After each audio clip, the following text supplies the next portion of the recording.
মোক্ষম সুযোগ কাজে লাগিয়ে রাহিকে রায়চৌধুরী বাড়ির পুত্রবধূ করে নিল রাহুলের বাবা রাজীব রায়চৌধুরী।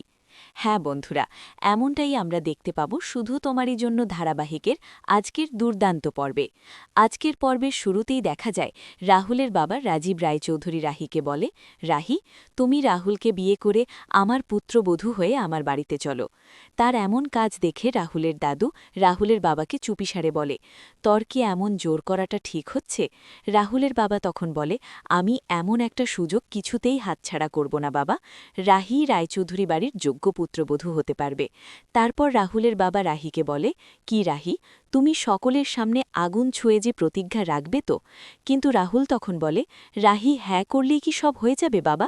আমি তিতলিকে ভালোবাসি, আর তিতলিকে ছাড়া অন্য কাউকে বিয়ে করতে পারবো না। রাহুলের বাবা তখন রাহুলের ওপর রেগে গিয়ে বলে, শাট আপ। একটা মেয়ে যদি আমার পরিবারের আর তার পরিবারের সম্মানের কথা ভেবে বিয়ে করতে রাজি হয়, আর তুমি তাকে বিয়ে করবে না, এই তোমার শিক্ষা? তারপর রাহুলের বাবা রাহিকে বলে, আমি তোমায় ৩ মিনিট সময় দিচ্ছি। এই সময় যদি পার হয়ে যায় তাহলে আমি বুঝব রাহি দত্ত নিজের কথা রাখে না। এদিকে রাহির মা কপালে হাত দিয়ে কাঁদতে থাকে আর বলে, আমার ২ মেয়েই লগ্নভ্রষ্ট হল। ৩ মিনিট সময় শেষ হওয়ার পর রাহুলের বাবা রাহির মতামত জিজ্ঞেস করলে রাহুল আর রাহি দুইজনেই একসাথে বলে, এই বিয়ে আমি করব না। এই কথা শোনা মাত্রই রাহির বাবা অসুস্থ হয়ে মাটিতে লুটিয়ে পড়েন। তখন সবাই মিলে তাকে ধরে বসালে রাহির বাবা রাহিকে বলে, তুই এই বিয়েতে হ্যাঁ বলে দে মা। এই কথা শুনে রাহি বলে, তোমার এই মেয়ে তোমার জন্য নিজের সব কিছু বলিদান দিয়ে দিতে পারে, আমি বিয়েটা করব। রাহির এই কথা শুনে রাহুলের বাবা খুশি হয়ে রাহুলের বাবাকে বলে, আপনি কি একটু বেটার ফিল করছেন? লগ্ন বলে যাচ্ছে, তাহলে আমি বিয়েটা করতে বলছি। তখন রাহির বাবা বলে, রাজীব বাবু, রাহি তো বিয়েতে রাজি হয়ে গেছে, কিন্তু রাহুল কি বিয়েটা করবে? তখন রুদ্র এসে বলে, বাবা, এটা কিন্তু ঠিক হচ্ছে না। একজনকে ভালোবেসে অন্য একজনকে বিয়ে। রাহুল তিতলিকে কতটা ভালোবাসে তা আমার থেকে বেশি কেউ জানে না। এ কথা শুনে রাহুলের বাবা রুদ্রকে থাপ্পড় মারে।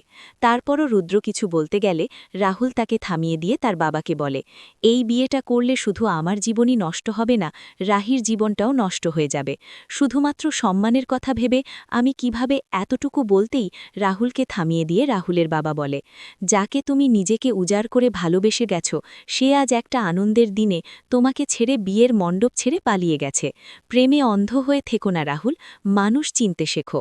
ওই মেয়েকে দেখে আমার কোনো দিনও পছন্দ হয়নি, তারপরও আমি তোমার ভালোবাসাকে গুরুত্ব দিয়েছি। বাবা হিসাবে আমি আমার দায়িত্ব পালন করেছি। এখন আমার পরিবারের সম্মান তোমার ওপর নির্ভর করছে।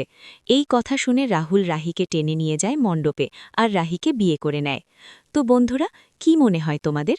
রাহুলের বাবার সিদ্ধান্তই কি রাহুল আর রাহির জীবনে ভালোবাসা নিয়ে আসবে? কমেন্ট করে জানাতে ভুলো না।